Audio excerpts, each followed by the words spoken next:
গল্পের নাম তোমাতেই মুগ্ধ আমি। লেখিকা সামিয়া পর্বত 33। একটা সুন্দর সকালের সূচনা। কাক ডাকা ভোরে মেরিন উঠে পড়ল।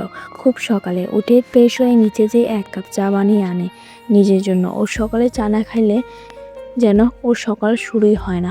চাটা নিয়ে ওপরে গিয়ে মোমোকে খাবার দিয়ে পড়ার টেবিলে পড়তে বসে।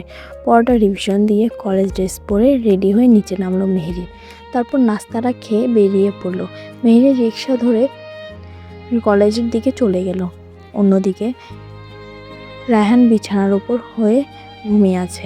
রায়হানের কাজ না থাকলে ও সহজে ঘুম থেকে ওঠে না সকালে। তারপর রায়হানের মা নিচ থেকে ডাকা শুরু করলো। নাজমা চৌধুরী চিল্লিয়ে বললেন, রায়হান বাবা, রায়হান বাপ, তাড়াতাড়ি উঠ একটু, তোর বাবার কি কাজ আছে তোর সাথে নাকি কথা বলবে। রায়হানকে ডাকতে ডাকতে নাজমা চৌধুরী উপরে রায়হানের রুমে গেলেন। যে রায়হানকে ডেকে ডেকে বললেন, নাজমা চৌধুরী বাপ উঠ না প্লিজ, তোর আব্বু নাকি কথা আছে তোর সাথে, একটু উঠ। পরে রায়হান বিরক্ত নিয়ে বলল, রায়হান বিরক্ত নিয়ে, উফ আম্মু এত রাখছো কেন, আমার খুব ঘুম পাচ্ছে, সরো প্লিজ, আমায় ঘুমাতে দাও। এই বলে কম্বলটা টেনে নিয়ে আবার ঘুমিয়ে পড়লো নাজমা চৌধুরী। বাপ তোর আব্বু ব্যবসার বিষয়ে কিছু বলবে, উঠে পড় বাপ না ভালো। অনেকবার ডাকাডাকির পর রায়হান উঠে বসলো আর বলল, রায়হান তোমাদের জ্বালা একটু ঘুমিয়েও শান্তি নেই। এই বলে ওয়াশরুম থেকে ফ্রেশ হয়ে শফিকুল চৌধুরীর রুমের দিকে হাঁটা ধরল রায়হান।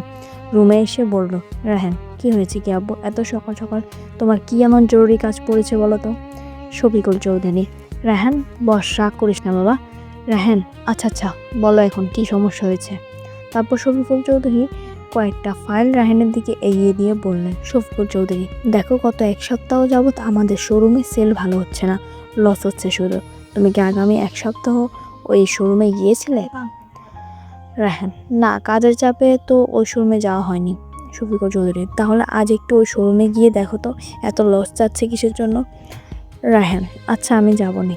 এই বলে রায়হান উঠে চলে গেল। তারপর নাজমা চৌধুরীর উদ্দেশ্য করে বলল, রায়হান আম্মু খাবার দাও তাড়াতাড়ি। নাজমা চৌধুরী হ্যাঁ বাপ বস, আমি দিচ্ছি। এই বলে নাজমা চৌধুরী খাবার টেবিলে নাস্তা দিল। রায়হান তৈলাক্ত খাবার পছন্দ করে না, তাই নাজমা চৌধুরী সবসময় ছেলের জন্য আলাদা খাবার রান্না করে। রায়হান নাস্তা শেষ করে নিজের রুমে চলে গেল। তারপর ল্যাপটপটা নিয়ে বিছানায় বসলো। কিছু ফাইল চেক করে শাওনকে কল করলো। শাওন আসসালামু আলাইকুম ভাই। রায়হান ওয়ালাইকুম আসসালাম। শাওন আমি বের হব একটু পর, রেডি হচ্ছি, তুই গাড়িটা বের কর। শাওন আচ্ছা ভাই। তারপর রায়হান ওয়াশরুমে যেয়ে গোসল করে ফ্রেশ হয়ে নিল। তারপর একটা ফর্মাল শার্ট প্যান্ট পরে রেডি হয়ে নিল। সাথে পারফিউম দিয়ে চুলে হেয়ার জেল লাগিয়ে হাতে ঘড়ি পরতে পরতে বের হলো রায়হান। নাজমা চৌধুরী বাপ কই যাচ্ছিস। রায়হান আমাদের সেকেন্ড শোরুমে যাচ্ছি আম্মু, আসতে লেট হবে, তুমি চিন্তা করো না। নাজমা চৌধুরী আচ্ছা সাবধানে যাস। তারপর রায়হান বেরিয়ে গেল। পরবর্তী পর্ব খুব শীঘ্রই আসবে।